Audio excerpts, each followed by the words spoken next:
Hey, I'm Spenser. And I'm Britain. Since 2011, Buckethead has released 284 albums in his Pikes series, and we're going to listen to them. 3 at a time. This is Getting Head, The a Bucketcast.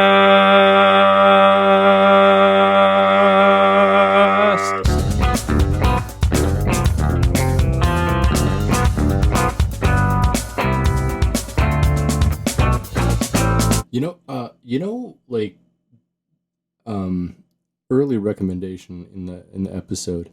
If you are having problems with digestion, a vegan diet that is like high in complex carbohydrates, and fats is fucking incredible. Like when I first went vegan, when I lived in Alaska, I think, I remember this, yeah. I was mostly eating shit like vegan fried rice and stuff like that. And it was like And vegan Caesar fried salad. rice and Caesar salad and like, Yeah. but I made it with like brown rice, and so like it was just like salad and like fried rice, and it was super high fat, very high fiber, and very high complex carbohydrate. But goddamn, I had the best shits of my fucking life.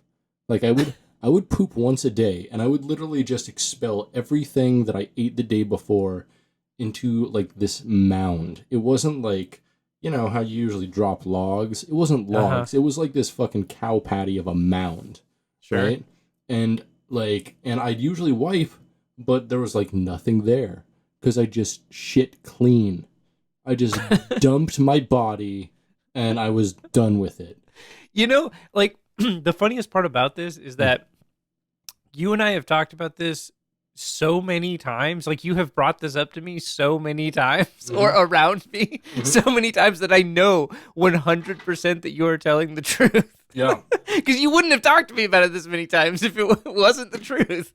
No. And also, and it's also like, why would I lie about like the best shits I've ever taken? Like that's the weirdest thing to just like, I got a story for you. You want to hear about the time I took a great poop?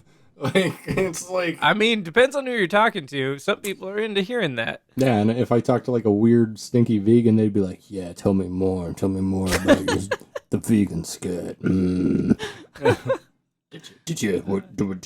Was it just peas, or did you use corn in the fried rice? We got to shit in God's mouth and give him a vegan fetish. Vegan fetish. I feel like I almost went through a phase of that. There was like a good period where like somehow like within a year I think like everyone I dated or fucked was a vegan. It was strange. Weird. I mean, it's not that weird in Seattle. I guess it's not. I mean, Seattle is a weird place, though. Seattle is a weird town. It's a weird upside town. down Charlie Brown. Yeah. It certainly is. Mm-hmm. Yep. So we listened to 3 Buckethead albums. Fuck you, Spenser. You know better. You're just fucking with me now. You don't. Come on. All right, Brit. Yeah.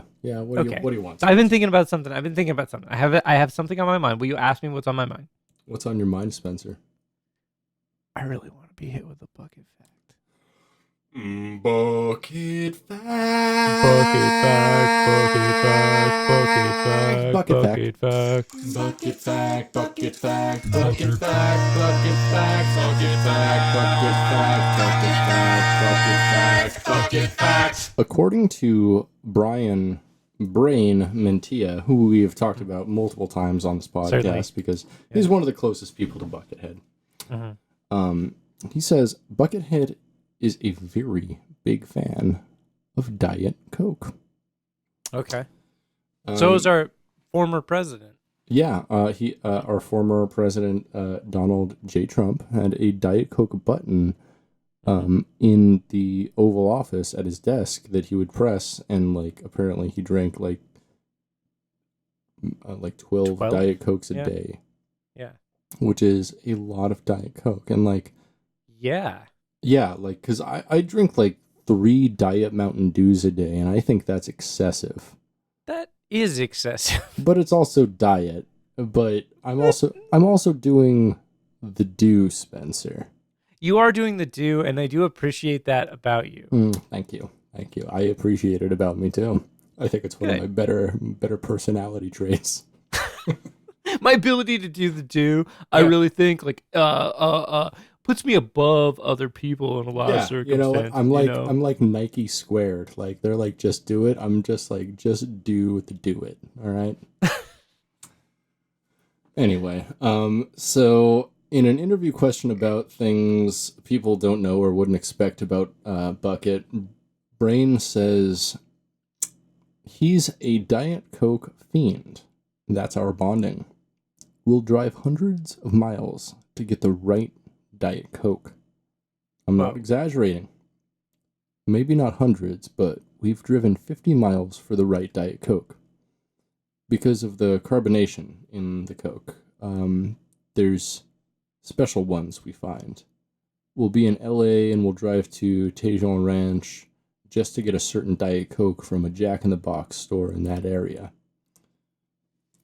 Interviewer says, I didn't even know there was different Diet Cokes. I thought they were all the same. And Brain says, what's the carbonation? They're always the same if you buy the can, but I'm talking about from the tap. He got me addicted to Diet Coke. I was never into it either, but he kept drinking it, and then I tried it, and I got addicted, and I was like, oh boy. All right. Okay. Wow, that was a hell of a bucket fact, dude. Damn. Yeah, Diet Coke's great. I'm a big fan of Diet Coke also. Sure. Yeah, I like me a Diet Coke or a Diet Pepsi. Those are pretty good. Yeah, I don't drink soda, but I do drink an insane amount of diet soda. Not an insane amount. I drink like 3 12-packs every week or two. That's a lot of diet soda. That's 36. So I mean, yeah, I'm drinking like 3 or 4 a day, for sure. That is quite a bit of D-sode, as we affectionately call it. We definitely do affectionately call it that. But I mean, like, you know, when I was sober, I was drinking like a 12-pack a day, straight up. You know what? Donald Trump is sober. Well, at least from alcohol. Yeah. Probably why he drinks so much Diet Coke. And he was president of the United States. So, our president of the United States. We listened to 3 more Pikes. Yeah, we did. Yeah, Pikes 49, 50, and 51. Monument Valley, Pitch Dark, and Claymation Courtyard, respectively. This was an interesting pairing. I mean, it was a lot like some of the more recent pairings where it was kind of like 2 softer albums and 1 kind of heavier metal album. Melodic guitar rock. Melodic guitar rock. You're not wrong there. Yeah. Yeah. So Pike 49, Monument Valley. Released on February 7th, 2014, which was the same day as the previous Pike 48, Hide in the Pickling Jar. Oh, wow. Didn't realize that. That's cool. I liked this one quite a lot, actually. Me too. I thought it was a very good Pike. Yeah, it was. And it was honestly, it was something different. It was, more than anything, I thought it provided a different atmosphere from anything I've ever heard Buckethead do. In that I thought this had a very like Western theme to it. Okay. It felt very like cowboy, very like Western frontier type music. Especially the title track Monument Valley, and also Fembot, the song right after it. That was a really good one. I really like that one. The YouTube comments would also agree with you. A lot of people were talking about the Western vibe. Really? Okay. So I don't read YouTube comments, but yeah, that's fun to know that like, because especially on the first track Monument Valley, I thought it was like it was definitely like very like soft post rock, like Buckethead has done Yeah. in a lot of previous albums. It is, but But it starts off very compelling. yeah, yeah, Like, which is really cool because it has a really nice bass line. it does. I thought like but it's like the it's bass line nice comes but in immediately, driving. and like the Yeah. notes that he hits in the bass, it's like, oh, okay. Yeah. Like it feels like it has like an energy to it. Yeah. And then which like immediately drew me in. I was like, Yeah. oh, this one is this is starting really strong. Right, and so I thought. actually the very first track, I was like, this kind of sounds like almost soundtrack music to like a Red Dead game, because it's got like driving bass, but also this guitar that's like very twangy, but also very reverby. And so I felt the guitars, even though I know almost for a fact they weren't Telecasters, sounded a lot like Telecasters. Like they were very that big twang country sound, like and it sounded great. And the drums were really also did. Like the drums were mixed dry, but there was a lot of room noise for the cymbals, which is a super Nashville thing. And Buckethead's done that on a couple things before that were actually pretty Westernish, and so I think he really gets that. Like I think he actually or Dan Monty, who I assume is still producing these. It was really good. I really liked the song Listrin Nostril. Lurtzen Nostril, which is nostril backwards and then nostril. Yes. It starts out. That was my favorite song on this one. It was pretty good. It just has like a really nice like lead part to it. Mm-hmm. That's why I liked it so much. It's like the lead part reminded me. It was very bluesy. Weird, yeah, but weirdly, it reminded me a little bit of Iron Maiden, a little bit like an ambient Iron Maiden, which was fun. But it's a really nice like melodic lead section, and it has some really like tasteful, interesting guitar parts. Okay, so by ambient Iron Maiden, like some of the backing tracks were definitely like Seventh Son of a Seventh Son type backing tracks. Sure, yeah, like the very like dun, dun, dun, like the clean guitar parts with like a kind of a scorching, very heavy gain, but with wah like lead over it. Mm-hmm. Like very that was pretty great. Totally.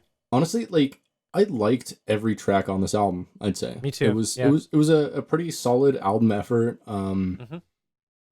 Fembot like went on a little bit long, but like it mixed it up enough to where like it had some cool electronic elements.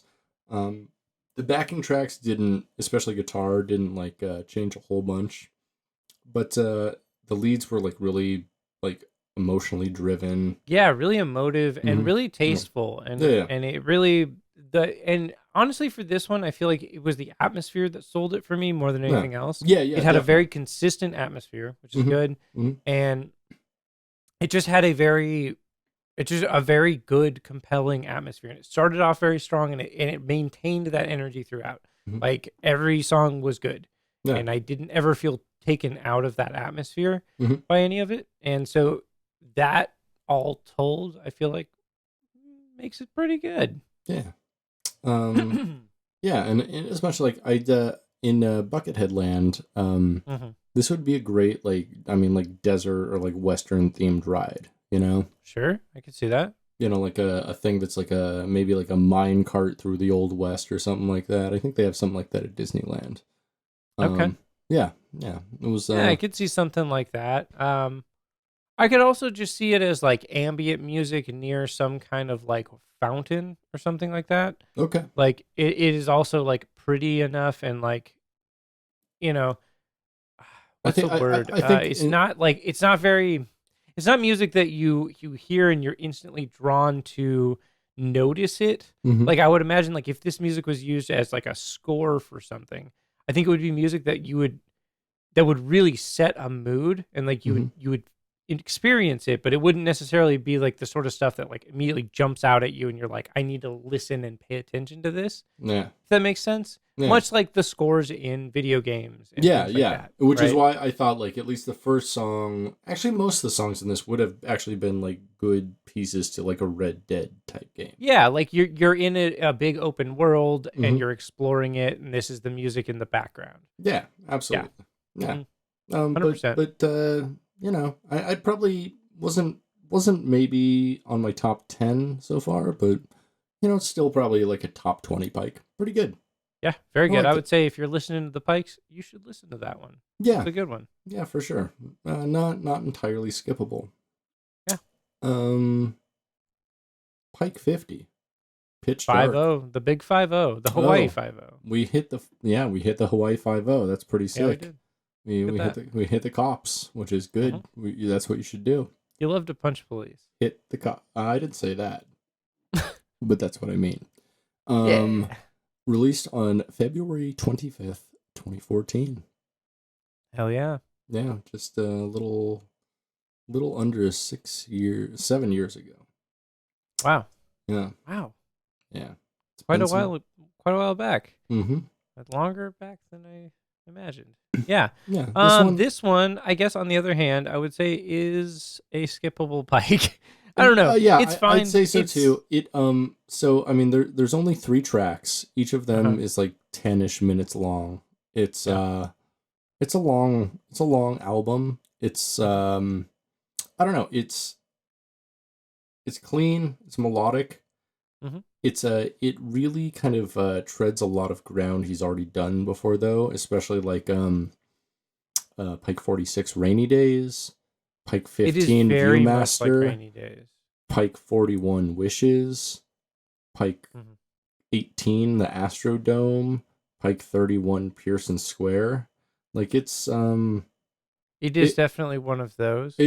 Yeah. And like let me just state that like I didn't dislike this one. I enjoyed listening to it. I thought it was totally fine. Mm-hmm. And I actually thought the last song on it, Drifting Ice, is that the last song or is that the second song? That's the second song. Water Drops is the last song. Okay, yeah. Second song, Drifting Ice, is a good song. I did enjoy that song. That one was a little more metal than the other 2 songs, but because it has double kicks in it. Yeah, and all 3 of them did have like kind of a gainy, distorted guitar for leads, but all of the backing tracks basically were all clean or like acoustic or nylon string. And that's why I liked Drifting Ice more than the rest of it, is because for a very short section of the song, a double bass pedal comes in, and there's a pretty interesting drum part over what was a very kind of standard mellow head type thing. Mellow head. Yeah. That being said, I like that one a little bit more because it took a little bit of a risk, I feel like, with the drums. It made it a little more interesting. Mm-hmm. But overall, I would say, like you said, it's ground that has been treaded before. Suitable background music, certainly, but I wouldn't necessarily say it's an essential pike. No, definitely not. No, it is much like I said, in Buckethead Land, this is the music they play like on the outside speakers after the park closes. Interesting. Because this music is I mean, not for nobody, but it's not for... It's like the music Sorry. No, it's good. I interrupt you all the time. So, yeah, you do. It's like the music that they play in the food court. Like I feel like this album could be put in a randomized playlist of other Buckethead other Buckethead songs, and just played at random, and it would be totally like good in that, but it would also be like relatively unremarkable. Yeah, and that's kind of, I mean, the bottom line for this album is relatively unremarkable. Which, again, I just want to say, does not mean that it is bad. It is like 100% like competently made music. Right. And I respect Buckethead as an artisan in the sense that like we have now listened to 50 of these records, and honestly, like I'm only becoming more impressed with his ability to create music. Yeah, I'd agree. Totally. Because despite the fact that I do think this is one of his weaker albums, I think that it is amazing that he can craft stuff like this that is as competent as this is. Right. It's so consistently. Yeah. Like there has not been a single one of these pikes that I would say came across like it was, I don't know, like he didn't take it seriously. Like Yeah. I feel like all of these were taken seriously. Yeah, all of these are decent albums. Like, I mean, taken from the context of who he is, like, you might say this is a bad album, but like if any other guitarist released it or any other musician released it, like all of these stand up as decent albums. Like if I just 100%. found if he like released each one under a different name on Bandcamp and I found any of them, I wouldn't hate any of them. Like Yeah. each one of them I'd be like, hey, this artist is pretty cool. Yeah. Yeah, he's good. It's really wild. It's really interesting. No, like it that is. he keeps doing this. Yeah. Yeah. Yeah, Pike 51. Claymation Courtyard. So we're back to a little bit more metal. And that was nice. I felt like it was a nice change of pace after the last two. Oh, I'm sorry. Released on April 14th, 2014. Thank you. Sorry. Absolutely sorry. Yeah, a welcome breath of fresh air, if you will. Because we've had a couple like very clean, focused albums. Yeah, and I'd say the last episode, like all but one album, Roller Coaster Track Repair was very like Buckethead. Incredibly Buckethead. Yes. And like Hide in the Pickling Jar was there was some bluesy stuff, some bass stuff, but it was kind of what almost felt like one of the earlier Pikes, like when he really hadn't gotten his footing yet. But like Rainy Days, oh yeah. The Pike 43, like there's been a lot of slower stuff recently. And this is kind which of I think is cool. I think it's a good direction. You know me, like Pike 13 is my favorite Pike so far, and that is probably the slowest, most atmospheric Pike. Probably, yeah. Yeah, it's just fucking good. So I like hearing his more atmospheric stuff. I think it's really good, and I also think that his like more, guitar centric melodic rock stuff is interesting too, and a lot of this record is that.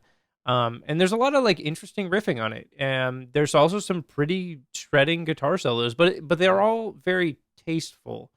There's one in particular that is very long and very shredding. Disintegration Mirrors number 2. It's 14 minutes long. Yeah, which is like, I mean, so the end of it, I like the last like 3 or 4 minutes of it because it like gets back into like just riffing.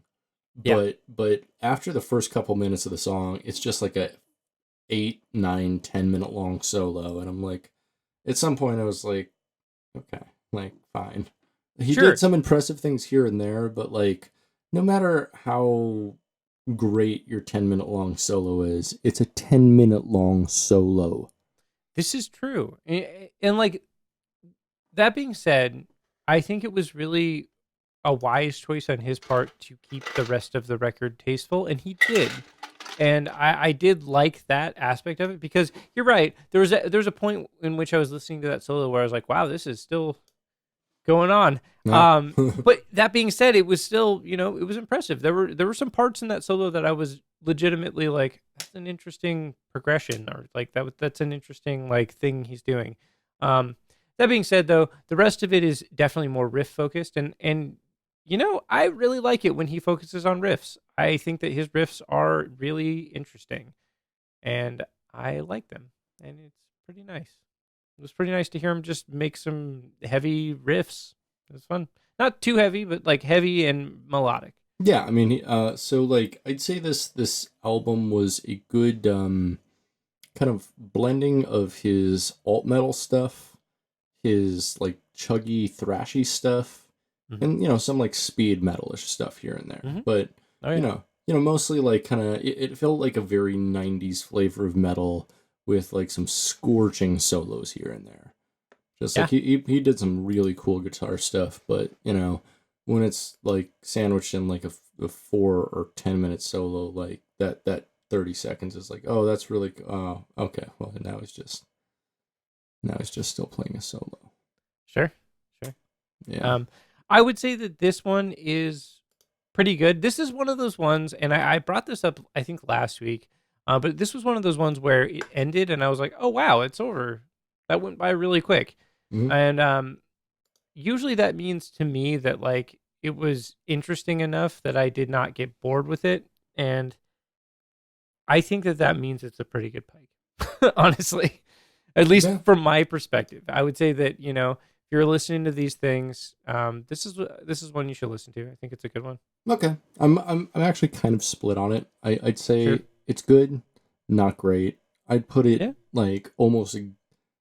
We've listened to 51 so far. I'd say this is the 25th best pike. Sure. It's like somewhere very close to the middle, to be honest. It's not. Sure. I mean, it was a nice nice kind of release from like the down tempo bucket we've been getting lately. Yeah. But then again, so it was like Roller Coaster Track Repair. But I think Roller Coaster Track Repair in general was just a much better album. Sure. Yeah. But it wasn't bad. This is definitely one of those albums that I think benefits from the structure in which we listen to them. Mm-hmm. Because, for example, for this week, right, we had 2 mellow albums, and then this one that's a little bit, more aggressive. And I think, like you said, as a release from the previous 2, like it goes down easy. You're like, oh, cool, this is like, definitely like more energetic and stuff than the previous 2 records I listened to today. Right. And oddly, I'd say that's actually kind of what I'm looking most for, and that's what I think colors my reviews the most is the diversity of the 3 albums we're listening to. True. Like Yeah. Really, kind of what I'm looking for is like something that's like either electronic or funk, and then something that's like some type of bucket metal without way too many solos, and then like a clean album. And if I get all 3 of those, like I'm a happy girl. Yeah, I don't think that we've actually gotten a week where we've had that much diversity. With the exception of the Halloween week, where we had those 2 like Halloween albums that were very weird. Well, no, because we didn't have the 2 Halloween albums at once. There was separate you're right. weeks. We just had one of them. Yeah, we had Pumpkin one week and then Pikes the next week. Yeah, that is true. Yeah. Which were both great albums. I enjoyed the shit out of both those, to be honest. They were very, I mean, you can go back and listen to the episodes, which I can't figure out. It was Pike 31 and 32, right? Is that right? Yeah, okay, 33 and 34. So, episodes 11 and 12, if you want to get in on that. Yeah, get in on it. Get in on it, bitch. Stick it in. Raw dog it, bitch. Go raw. Hell yeah. Go raw. Speaking of going raw, you know what time it is, dog? What time is it? Statements from the Bucket Void.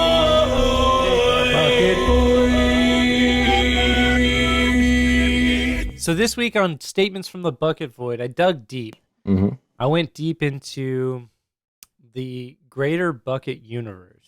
The bucket verse, if you will. The bucket verse. Bucket verse. Bucket verse. Bucket verse. Is that's what you call someone who's really into Buckethead, who both tops and bottoms? Nice. We're gonna start things off in a little bit of an existential fashion. YouTube user Sam says, "Is this the undiscovered emotion?" Great question. Was this a specific album? Or this was for Pike 49, Monument Valley. Undiscovered emotion. Interesting. Because I feel like that emotion is discovered, and it's called being a cowboy. Yeah, and I'm a cowboy. Man. Yeah, like that emotion is discovered, and it's the power of eating beans out of the can, baby. Beans out of the can, baby. Canned beans, baby. How you eat beans? Oh, I don't know. I really like 3 bean salads and let's see what else. Hummus is really good. That's a great. I only fuck sluts that eat beans out of the can. What do you like? I only eat beans out of the can, baby. Yeah, you love to eat beans out of a can, right? Mm. You know, I love to eat beans anyway, but out of the Yeah. can is the best way, especially when you just like crudely like use a knife to just like jag open the top of the can and just put the fucking can, rip the label off because it's gonna burn if you put it on the fucking burner. Rip the label off, have just a little bit of venting there, and just stick that motherfucker right on the burner, your goddamn coil burner. It's gonna burn the bottom layer of beans, but it gives it a smoky flavor that is second to none. I come for the burnt bean flavor, baby. I'm thinking about those beans. So at work, I have made that the background to my computer. It's just a tile background of Bill, what's his face, saying, as this fucking Facebook comment, I'm thinking about those beans.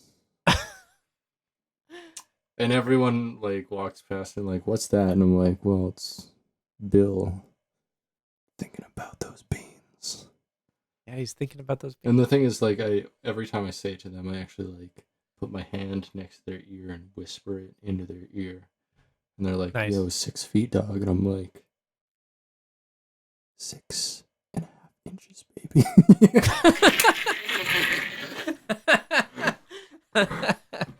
Nice. So here's like a legitimate question. Then this question was posed 3 months ago.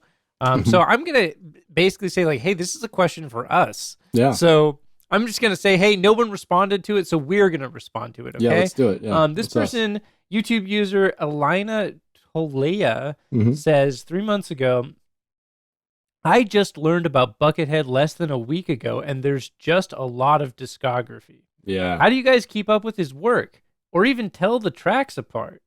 It's a great fucking question. Actually, I don't know. Yeah, and so, I mean, how Take notes. How do you compartmentalize Buckethead? 'Cause, I mean, It's a really, I don't know. I mean, so up until now, or up until we started doing this, like Buckethead was one of those people where like he put out a new record or whatever. I would check out some of them. I remember early on when the Pikes started coming out, I remember checking out a few of them, and like I remember listening to Electric Tears and whatnot back in the day, Monsters and Robots, all that sort of stuff. You know. Because growing up in the early 2000s, like Buckethead was definitely one of those people that was talked about in guitar magazines. And stuff like that. So like it's like he was huge I knew in who he Guitar Player was magazine. from a young age, by virtue of that. And so, but up until this, like, I don't know, I thought of Buckethead as having like, hey, he makes weird metal and he makes like, softer stuff sometimes. That's what I thought. And that still proves to be correct. Yeah, I mean, he just, but he's a lot more diverse than that because he's had like noise albums, fairly electronic albums, basically like funk albums here and there. Like the Pikes, I'd say honestly, to answer this person's question, it's helpful. Like I wouldn't really get into the Pikes until you've listened to a good bit of his solo material and the stuff he's done with other projects. Like, I would always definitely recommend the Deli Creeps, Praxis. If you're into noise stuff, Death Cube K and the stuff he does with Travis. What's that dude's name? Pastrana. Is that it? No, Travis Pastrana is like a BMX guy or something. I don't know. No, he's a motorcycle guy. He's a motorcycle guy. Rides dirt bikes or whatever, right? Travis Pastrana, Travis Pastrami. Travis Dickerson is the guy I'm thinking of. Okay. God, I mean, that's amazing. So.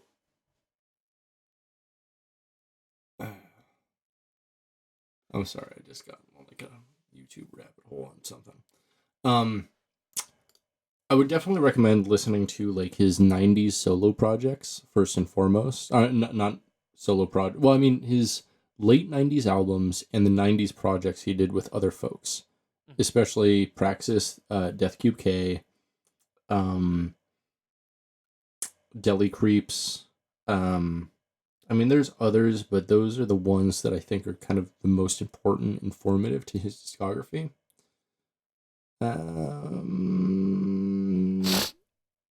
The Pikes are, I'd say, like way more advanced listening. We are here listening to them, but I feel like we are in a way advanced Buckethead listeners because both of us had been listening to him off and on for at least a decade now. Like I remember us talking about Electric Tears when we were probably like in our late teens.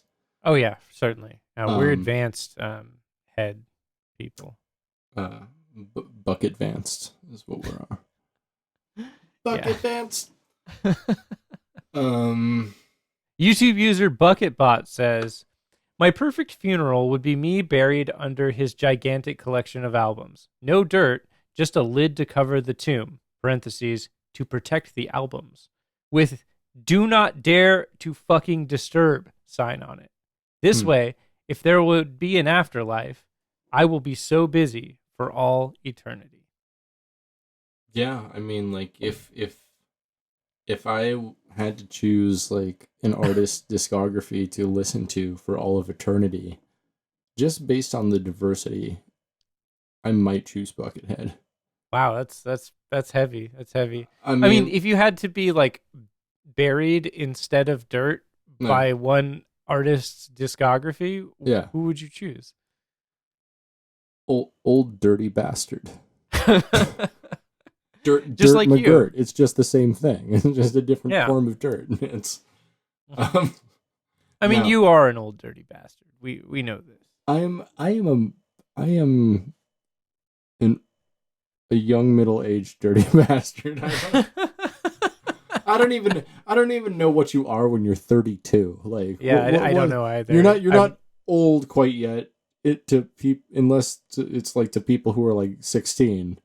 Yeah. I've been called both young and been told I have daddy vibes, and I'm like, I don't know how to reconcile these two emotions. Well, currently right now you have Cruella de Vil vibes, but Cruella daddy.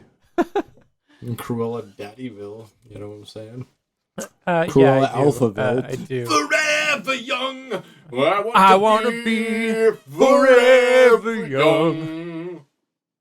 Yeah, Alphaville. Hell yeah. Oh yeah. Cruella Alphaville, dog.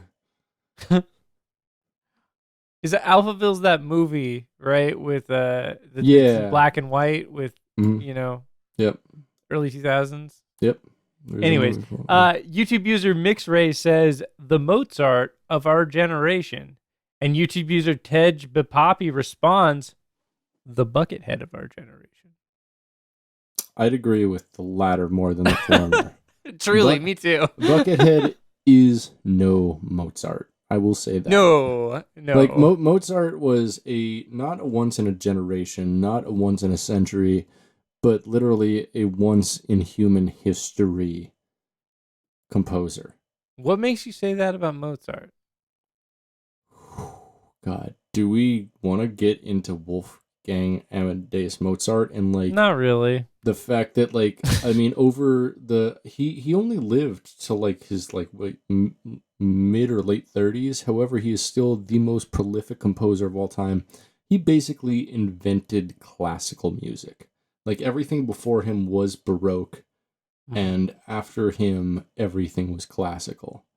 Like he opened the floodgates for creative. I mean, like if it weren't for him, like Beethoven was a huge fan of his. Like he also known as Beethoven. Beethoven. Beethoven, yeah. Totally. Beethoven, I believe. Most excellent. Yeah. Do you want me to record some guitar solos for that? No. I can just like fucking steal it from YouTube or whatever. There you go. I'll just find a fucking Bumblefoot video. Nice. Not nice. Bumblefoot stole some of Buckethead's solos from Chinese Democracy. So Bumblefoot was an inside job. Bumblefoot. God, George Bush did Bumblefoot. Is as I'm aware. Like, how much Diet Coke do you think Bumblefoot drinks? Yeah, I mean, well, if you think about it this way, when 9/11 happened, Buckethead was the guitarist for Guns N' Roses. Yes.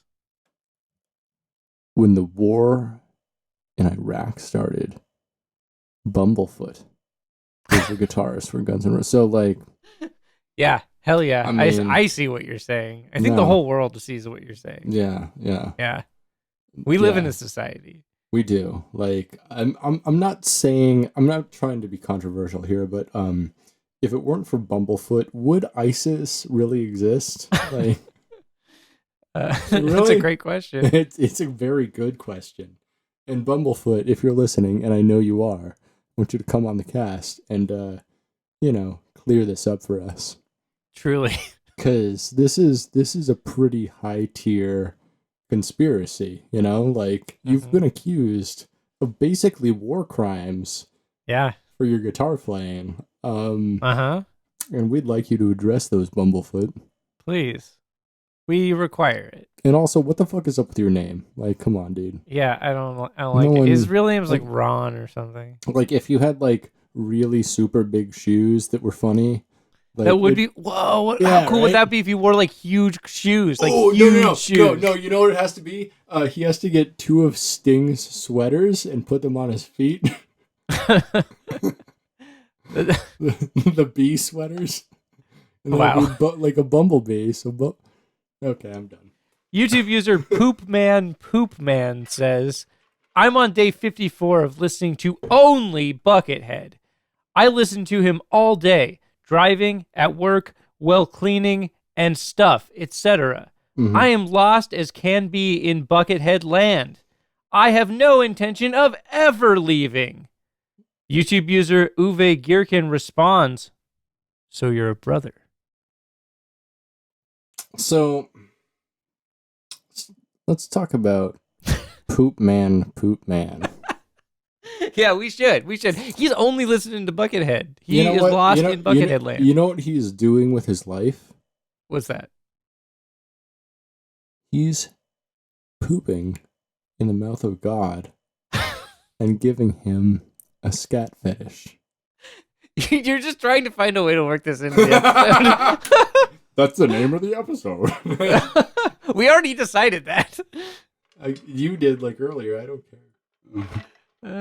That's pretty great. I like the idea of like a greater fraternity of Buckethead fans, like an actual fraternity that has like a frat house. Yeah. I don't like this. Is Revenge of the Nerds all over again, but with way more rape than it even has already. And way more nerds. Yeah, no, it's revenge. It's Revenge of the Nerds Part 666. Oops, all nerds. Yeah, except like the nerd house is basically just like the show floor of a guitar center, and it's just like shitty guitarists fucking trying to play like Metallica covers or like attempting to like do anything on Soothsayer. Hell yeah. There you go. Yeah, pretty much that. I think that's pretty good. YouTube user KLBack63 says, Buckethead's influence on Buckethead style is the reason he's such a great Buckethead style guitarist. I have to agree with that. I mean, I can't. I honestly, I cannot find a way to disagree. You know what I like is things. What's that? And you know why I like those things is because how they are. Yeah, okay. And I think that's really great. And I don't think you can disagree with that sentiment.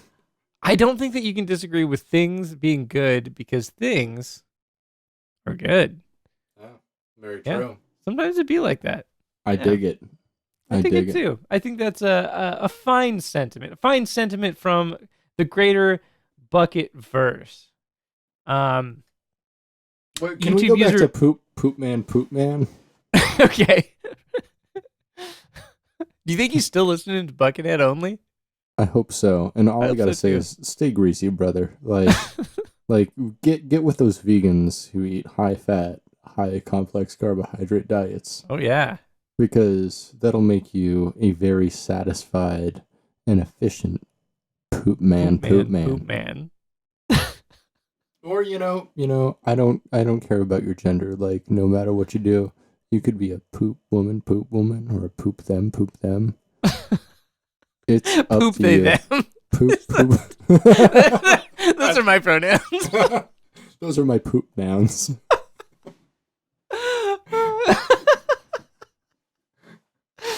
It's pretty good. YouTube user Donald Morris says, okay.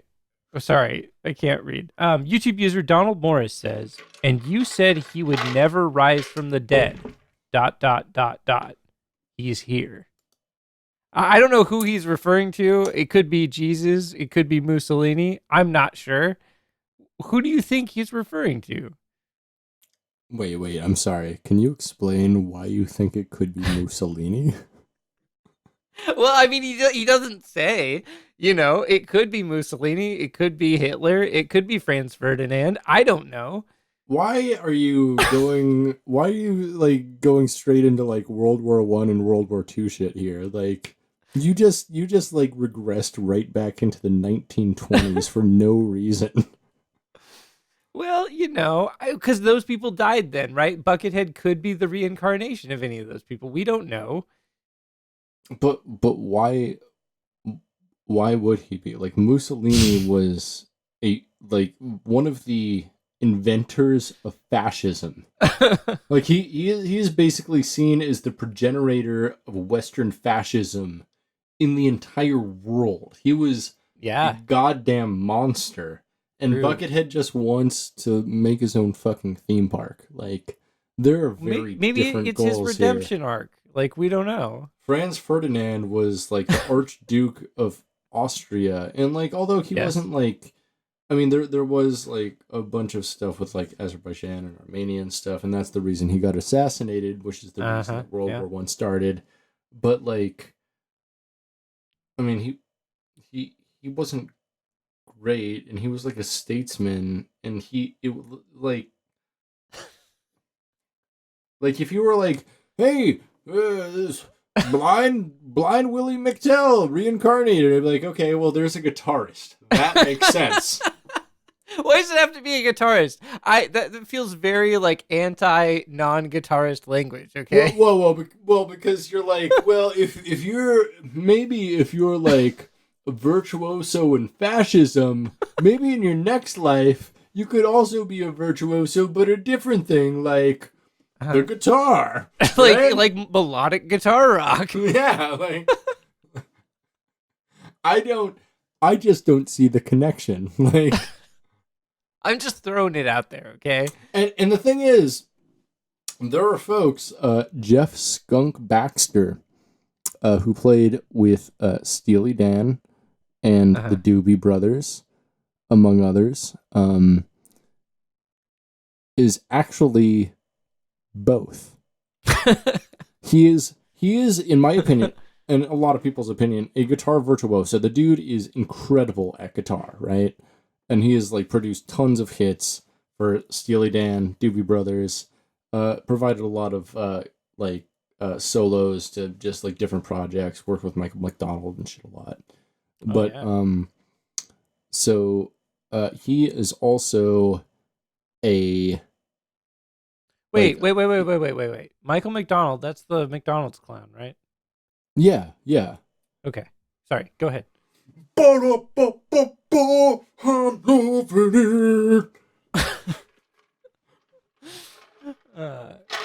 Pretty good. Pretty good.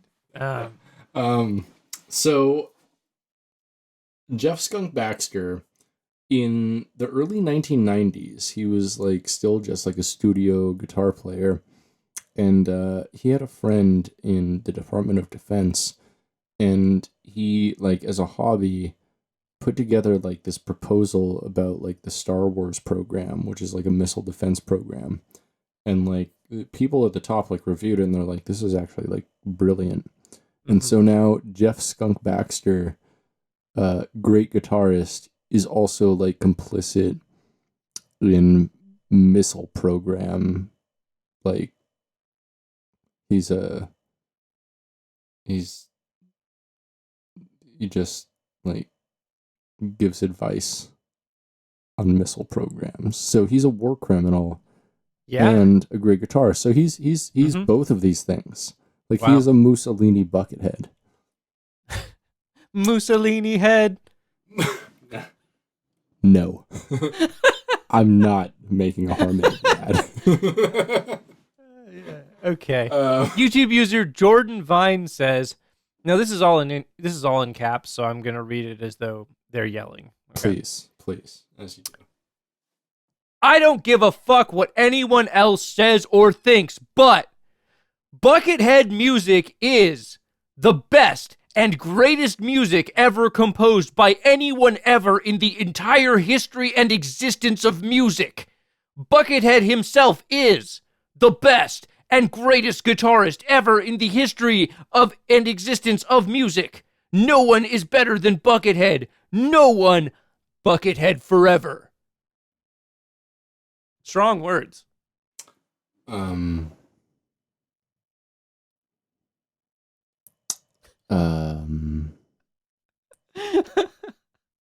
what's his user's name?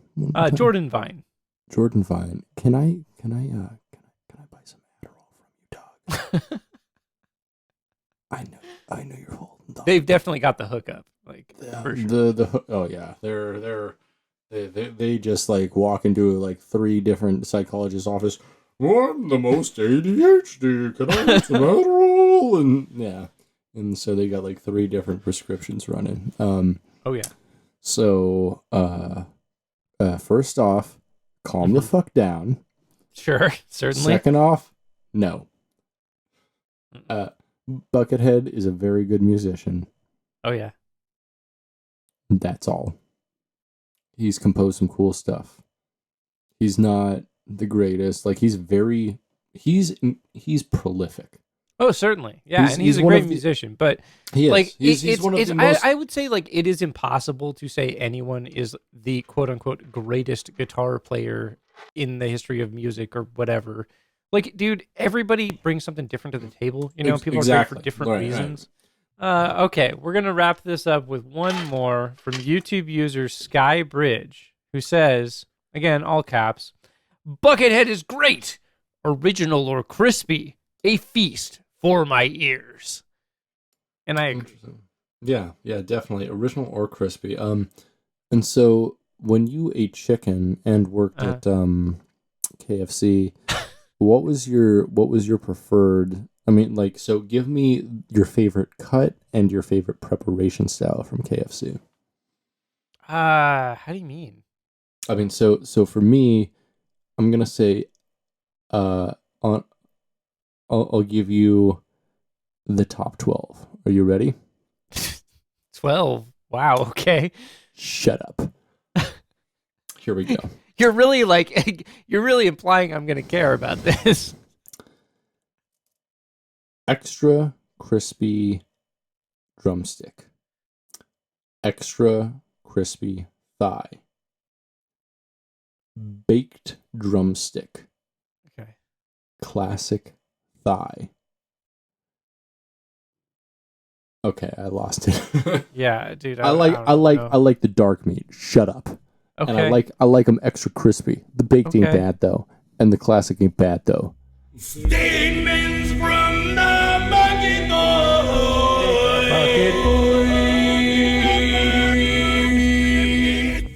Bert, let me ask you a question. What do you think is the best Will Smith rap song from a movie? Oh God, that's a good question. I'm gonna say Wild Wild West is absolutely fantastic.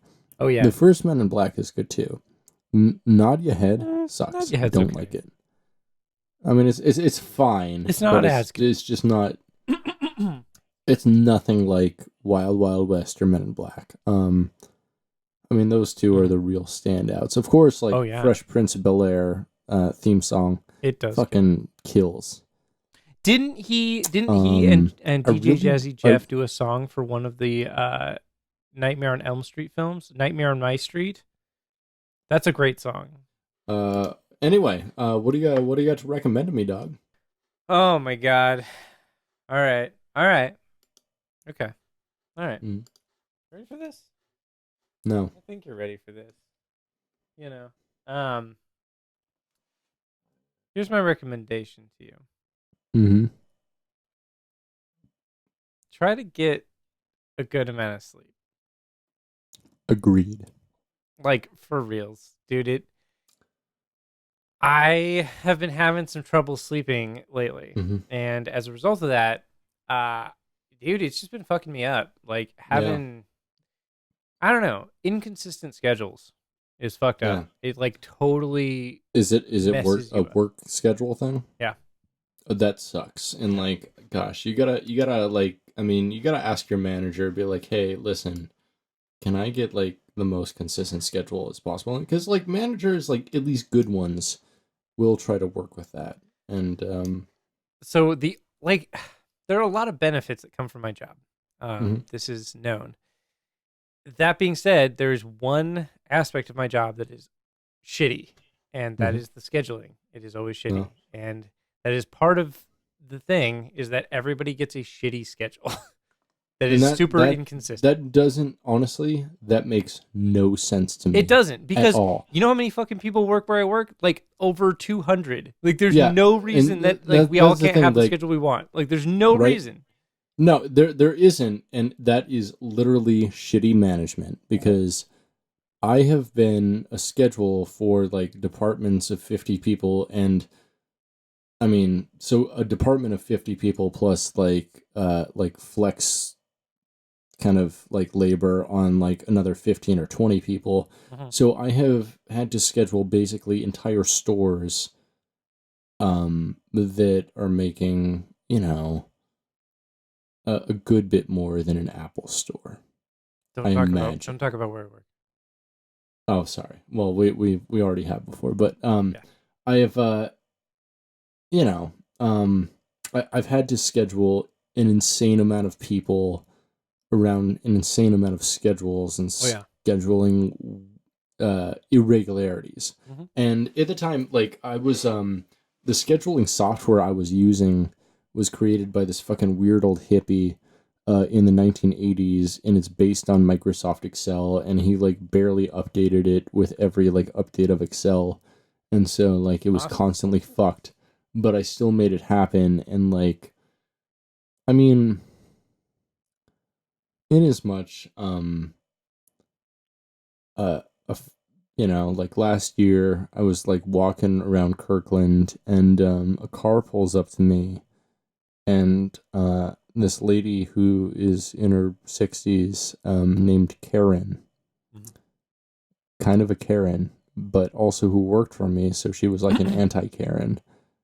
Like she made her husband like pull the car over so she could talk to me, because I was her former manager, but I haven't seen her in like a year. Sure. And like we talked for like 15 or 20 minutes, and she just like the entire time she talked about how great I was as a manager, and how like all the schedules I gave her were fantastic, and like worked with her life. And like she was just like shitting all over the two managers she had since. And it made me realize like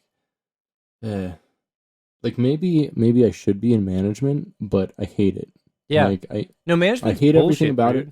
Like, but totally. But at the same time, I know for a fact I am better at management positions than like 95 to 99% of my counterparts. Yeah, which sucks. That's truly the unfortunate thing. Yeah. Because I don't want to be management, and that's the thing. Is like, and that's the thing about like politicians is like, if you want to be a politician, you're probably not qualified to be one. Right? It's like the people, because you don't actually care. You like just want power. Yeah. And that's the thing about management, is like the only good managers are the people who do not necessarily want to be managers. They're just pushed into that position because they are naturally good at that. Yeah. And like naturally good at just dealing with people and people problems in a very direct and professional way. Yeah. Which I am oddly, especially if you've been listening to this podcast, I'm oddly exceptionally good at. But I don't want to, which is why I've pretty much eschewed all of the management positions that have been offered to me in the past few years. Sure. Yeah. And I think that that's legitimate. Like not wanting to do it, totally legitimate. You know, I've been in a few management roles in the past, and like honestly, like I liked it, and well, I didn't really like it, but I was good at it, and you know, it was, I don't know, it's not something I really want to do for somebody else. It's like if I was running my own business, like I would be no, 100%, super no, I behind totally that. feel But if Yeah. I just don't want to do it for somebody else, because like I don't want to be hamstrung by like the constraints of someone else's stupid business practices. And then because like it's very easy for a manager, especially at like a large company, to basically just turn into a shitty cop. And it's like terrible. 100%. And it's like it's the reason for that is like it's complicated. You know, it's like they have their own shit that they have to abide by, combined with like trying to make everybody else happy. It kind of turns some people into very shitty people. Right. And no, and I actually like it points in my management. I actually like found myself in those positions and like reflecting hard on those positions. Like, yeah, I bet there was one time where like, Mia, who was like a great worker, like always there, super consistent. Just like this older Asian lady who just didn't take any shit or anything.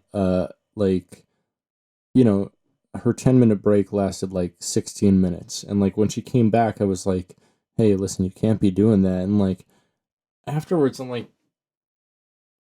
that's dumb. Like I shouldn't have said that. Like 6 extra minutes, fuck that. Like who cares? Like we should have 15-minute breaks instead of 10-minute breaks in general. Like, but like, and I just felt like super bad about it. And I told her about it, and she was like, you know, like, oh wow, really? like yeah. She's like, well, I actually did wrong, and so I internalized. And so I'm like, no, just don't.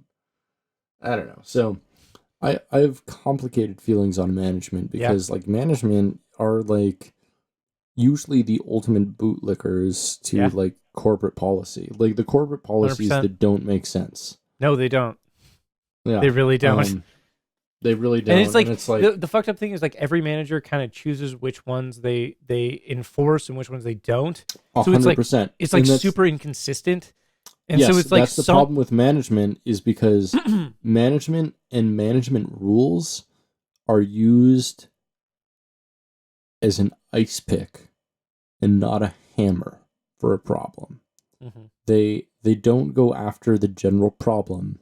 They find employees they don't like that are not conforming to certain rules and use those rules to penalize them, demote them, and fire them. And that's it. Or they use specific like rules to promote, you know, the people who are like sticking their tongue up their butthole. Yeah. Like it's and that's like management is power structures in general are all corrupt. No matter how low you go in any system, even in a coffee shop that has like, you know, 2 employees and 1 manager, that manager can be corrupted easily. Oh yeah. And become a shitty boss. I had 10 people under me at one point, and yes, I was corrupt. To a certain degree. I don't know. I mean, like biases are a real thing. And like that was something that I kind of realized pretty early on. I was like, you know, but I don't know. It's weird. Like I've been dealing with a lot of like conflicts with, or not between myself and anybody, but I've been observing a lot of conflicts between like coworkers of mine and management at my job. And that's been really interesting. Like I rarely have conflicts with anybody because like when I go to my job, like I am fully cognizant of the fact that like it is super corporate, super like whatever. So like I go there and I do what is necessary to do my job, and not necessarily the bare minimum, but like I do my job duties. I do them well, and like I keep my head down. I don't create conflict, and I get the fuck out. Like because it's like I have the ability to do that, and I'm grateful Yeah. for that. So it's just like I don't want to make waves. Like I'm Yeah, especially if you're working for like a multinational corporation to where no matter what you say, you will never ever have power in the conversation. totally Ever. Like, and that's the thing is like, if I tried hard enough, I might be able to have some power in like conversation at work, but Mhm. you know, I'm out of there, so it doesn't matter. And that's the thing is I still kind of, and so we have like a private Discord for employees. And I think I'm still going to be very active on there, like about employee rights and like shit, because I just like I still care about the people that I work with, and Totally. I value the shit out of them. Like I work in the queerest, coolest workplace ever. I'd say like literally like the only queerer workplaces that exist are like bathhouse staffs. and those are not the type of queer like workspaces I want to be in, because you know I don't want to just like step on like fucking like AIDS condoms all day and shit. Sure, yeah, that sounds questionable. Although that still happens at any grocery store, to be honest. Classic Seattle grocery store problems. Classic Seattle grocery store, right? Like, anyways, what do we anywho, yeah. What? Wait, did you recommend something? I didn't recommend anything. Yeah, you didn't recommend anything. What you got? Oh, let me think. Ooh, you know what was really good that I finished recently? The Expanse season 5, and I think we've talked about it several times on this show thus far. But The Expanse remains a fantastic show. It is very good. I have not finished season 5 yet. I think I have like 2 more episodes. They take an interesting turn in the very last episode that was actually already known because like it was announced on like social media and like a bunch of stuff that they had to cut a certain character out because of their personal life decisions. So I don't know anything about that, so no spoilers, please. Interesting. So but yeah, no spoilers, and that's why I said it in that exact way, because I didn't know if you knew this or not, but okay.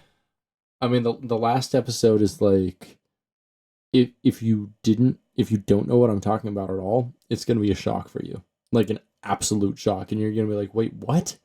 But like, okay. Then you're going to Google it and you're going to know exactly what they did and why they did it. And I think they did it in a graceful way. Okay. To be honest. Yeah. It wasn't like nearly as good as it could have been, but like it's something they've talked about before and addressed before, and like I think they did it pretty well. So Expanse season 5. Every season of The Expanse is great, and I've heard the books are good too. You read the books. Hate the audio books, but like the books. I've read 2 of the books. 2 of the 6 or 7 now. There are I think 8 or 9 books. And they're releasing another one next year, I guess, too. So, I thought the last was supposed to be the last one. I don't think it did. Pretty sure the last book just came out. But I mean, I could be wrong. I don't know. I was looking into this like yesterday. Pretty sure there's one more book that's coming out. Leviathan Falls doesn't come out until later this year. Oh, okay. Cool. Yep. Nice. The last one, Tiamat's Wrath, came out in 2019. But yeah, there's one more. Oh, okay. So I thought that was the one that I thought that had already come out. No. Interesting. Okay. Cool. Brad. Yeah. Yeah. Tiamat. That's a fucking Christian death metal band from the 90s. Yeah. Also, another thing I'd recommend is going in raw. Like raw doggin? Hell yeah, dog. Yeah, that is pretty nice. I mean, it's nice. I wouldn't recommend it. Yeah. If you haven't been tested recently or never want to have a kid or don't know the exact status on the birth control of the person you're having sex with, unless they're gay, in which case, if you're having sex with a butt and you're both recently tested, raw dog the shit out of that. That's the best part about all that. Yeah. You get to go in raw. Oh baby, like it raw. It's been a while since I went in raw. It's been but 1 I week. would recommend it because it's so good. It feels really so good. Yeah. And it's like it truly is just goddamn wonderful. It's what nature intended, and it's the reason why we have so many unplanned children, is because it feels so goddamn good. Yeah, But, that so is true. actually, in conjunction with this, I would recommend being sterilized Yeah. and going in raw. Yeah. In conjunction, specifically. Yeah, I've And actually I am gonna make an appointment tomorrow with a doctor so I can talk to them about getting a vasectomy. Hell yeah, dog. So I've been planning on that for a while. So Yeah, dog. yeah, With that tip. because I have no interest in breeding. I don't want children at all. I never have, and that's the thing. I'm like, well, why didn't I get a vasectomy years ago? And I was like, well, I don't know, because I've never wanted children. Here's the So thing.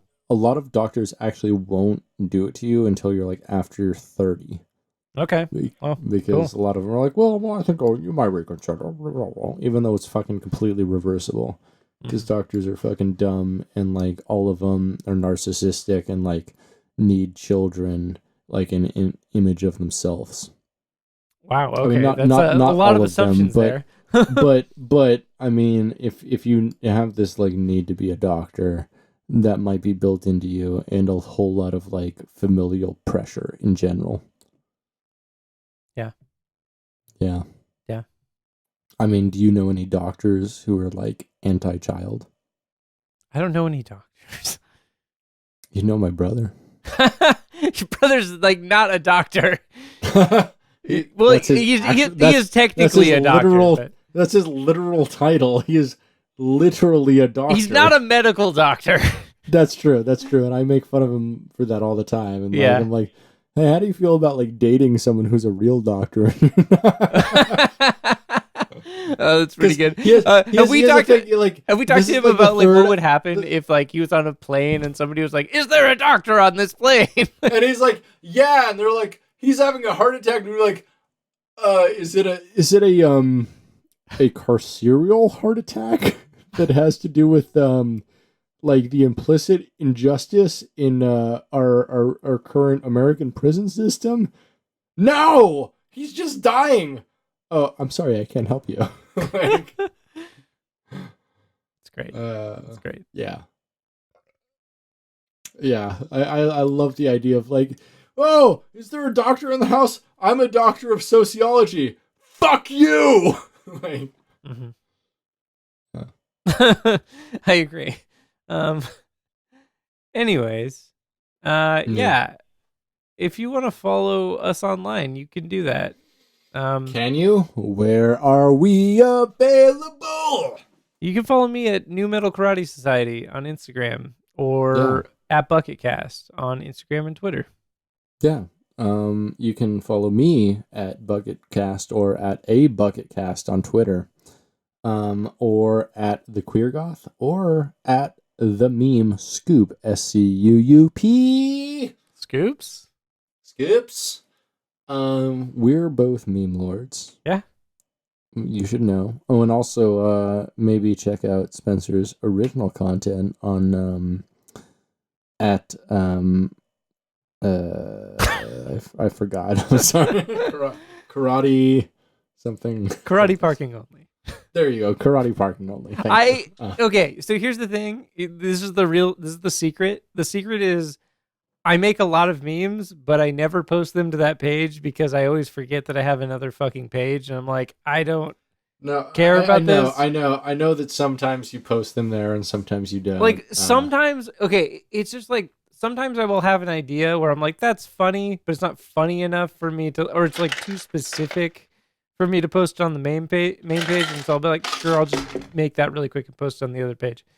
But most of the memes that I make, I'm like, yeah, this is funny, so I just post it on the main page. Yeah. I see. So the karate parking only is just the B-sides. No, it's your id, whereas your new metal karate only, New Metal Karate Society is your super ego, really. Sure, yeah. Sure. We can. One second, I gotta take a piss real quick. Let's just do the outro. Okay. No, I need to. All right. Need to piss. Shut up. I need to piss too. Do the outro. I don't care. You fucking do it in post. Fuck it, we'll do it live. This has been Britain Straw And this has been Spenser. Hodge. You've been listening to Gettin Head, a Bucketcast. Stay greasy, bucketheads. Namaste.